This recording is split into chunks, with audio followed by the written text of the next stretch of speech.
Hey guys! And for today's video, ako lang ipakita sa inyo ang akong experiment nga tuna and vegetable patty.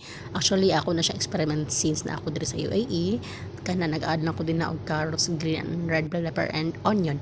Then nag-add lang pod ko og spring onion kana siya, and then mag-add ta diri og nag-add ko din ha og kanang salt and pepper, and then nag-add po ko itlog itlog sa manok, dili itlog sa tao, mao na siya. And then ang kadin ha nag-add na ko din ha og kanang tuna, duha ka lata na wala na nako gilaba ang iyang liquid, maka-add man na ang iyang lasa sa ato ang patty.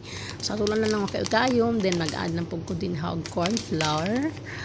And kana siya, mas bet na ko ang corn flour gamiton. Then mao na ni ang iyang finished products. Ako ang pag ukay-ukay aning iyang mga ingredients. Then ato na ni siyang pritohon. Then mao na ang iyang itsura. So lami gyud na siya honestly guys. So sa mga ganahan mo sunod, sundal ninyo pwede ra mo PM na ako. Okay, salamat sa pagtan-aw. Bye anting mong tanan. God bless sa inyo. Salamat sa pagtan-aw.